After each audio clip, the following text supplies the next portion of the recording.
In the sleepy coal mining town of New Waterford, Nova Scotia, during the mid-1970s, where the Atlantic winds whip through narrow streets lined with weathered clapboard houses, 15-year-old Agnes Marie Mooney Potty dreams of a life far beyond the confines of her stifling Catholic community. Mooney, with her wild curly hair and piercing gaze, is a misfit in every sense. A brilliant, artistic soul trapped in a place where conformity reigns supreme. Her large family embodies the town's rigid norms. Her father, Cecil, a former boxer now moonlighting as a gym teacher, rules with a gruff fist and a hidden tenderness. Her mother, Mabel, a pragmatic housewife, juggles endless chores while enforcing traditional values. And her gaggle of siblings blend into the background of daily drudgery. Mooney, the black sheep, skips school regularly, wandering the foggy beaches and scribbling in her sketchbook, yearning for the vibrant art scene of New York City.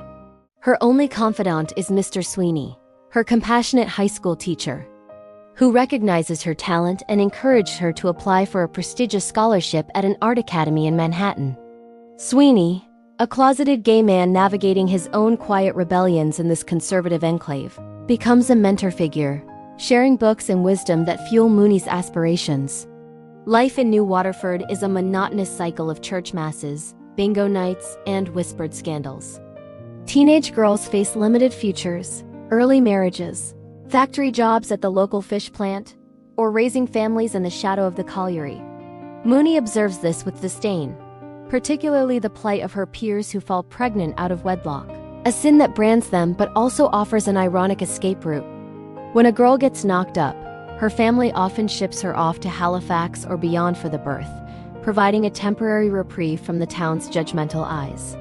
Mooney, ever the observer, hatches a scheme inspired by these exiles. She begins faking pregnancies for desperate classmates, using her wits to simulate symptoms and orchestrate send-offs that allow them brief tastes of freedom. Her reputation as a quirky troublemaker grows, but so does her isolation. Classmates view her as odd, and her family worries she's headed for ruin.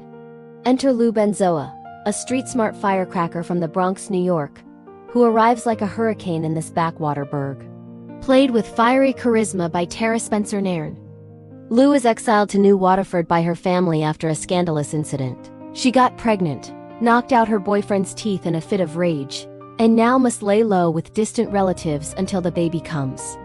Lou's tough exterior, leather jacket, Brooklyn accent, and no-nonsense attitude clashes spectacularly with the town's polite facade.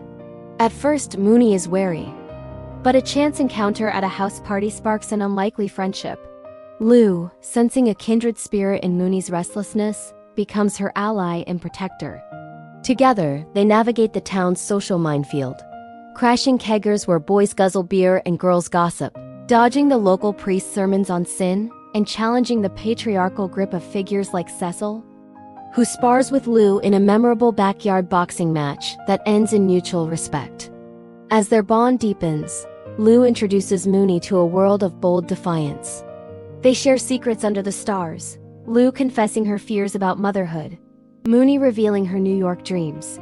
Lou's pregnancy becomes a catalyst. When she goes into labor during a stormy night, Mooney helps deliver the baby in a chaotic, life-affirming scene that bonds them further. But tragedy lurks. Lou's child is stillborn, a heartbreaking loss that shatters her bravado and forces her to confront her future. In the aftermath, Lou decides to return to New York, urging Mooney to join her someday. This event galvanizes Mooney. She redoubles her efforts on the scholarship application, pouring her soul into a portfolio of drawings that capture the raw essence of small-town life. Lonely lighthouses, weary miners, and defiant youth. Tensions escalate at home. Cecil, sensing his daughter's drift, tries to ground her with tough love, but Mabel sees the spark in Mooney and quietly supports her ambitions. A climactic confrontation unfolds at the town's annual summer fair, where Mooney's pregnancy scheme unravels in a comedic frenzy.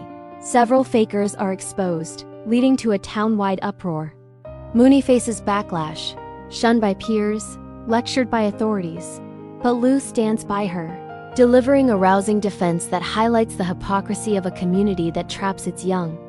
In a poignant twist, Sweeney intervenes. revealing he secured Mooney's scholarship through his connections. The news arrives via telegram, a golden ticket out. As autumn leaves fall, Mooney prepares to leave. Farewells are bittersweet, a tearful hug with Mabel, a proud nod from Cecil, and a promise to Lou to conquer the Big Apple. Boarding the bus to Halifax en route to New York, Mooney gazes out at the receding coastline, her heart swelling with possibility. The film closes on her determined smile, the camera pulling back to the vast ocean, symbolizing boundless horizons. This coming-of-age gem blends sharp humor with heartfelt drama, critiquing rural isolation while celebrating female friendship and self-discovery in 1970s Canada.